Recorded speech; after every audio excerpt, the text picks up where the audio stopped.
অসমৰ জনপ্ৰিয় কৌতুক অভিনেতা সাজু আহমেদৰ খবৰটো বাৰু আপোনালোকে পালেনে?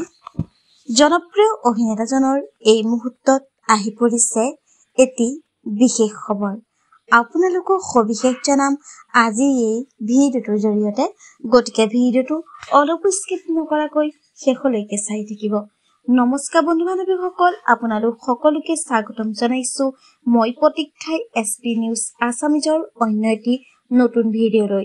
আপোনালোকৰ বাবে লৈ আহিছো পুনৰ এটি নতুন ভিডিঅ'টো সকলোৱে আদৰি ল'ব বুলি আশা কৰিলো। আহক আজি ভিডিঅ'টোৰ পৰৱৰ্তী অংশলৈ আগবাঢ়ো। হয়, অসমৰ জনপ্ৰিয় অভিনেতা তথা কৌতুক অভিনেতা সাজু আহমেদৰ এই মুহূৰ্তত আহি পৰিছে এটি ভাল খবৰ। অভিনেতাজনৰ অভিনয় চাই বাৰু আপোনালোকে কেনেকুৱা পায় নিশ্চয় এটি কমেণ্ট কৰি জনাব। হয়, অসমৰ জনপ্ৰিয় অভিনেতা তথা কৌতুক অভিনেতা হিচাপে পৰিচিত হৈ পৰা সাজু আহমেদে দিলে এটি ভাল খবৰ।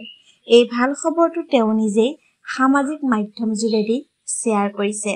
পোনপ্ৰথমে আমি আমাৰ চেনেলৰ তৰফৰ পৰা তেওঁলৈ যাচিলো বহুত শুভকামনা। হয়, জনপ্ৰিয় অভিনেতা সাজু আহমেদৰ ভাল খবৰটো হৈছে যে তেওঁ 2024-25 বৰ্ষৰ কাদম্বৰী থিয়েটাৰৰ বাবে চুক্তিবদ্ধ হৈছে। বন্ধু বান্ধৱীসকল, আপোনালোকে খবৰটো পাই কেনেকুৱা পালে নিশ্চয় এটি কমেণ্ট কৰি জনাব। ধন্যবাদ।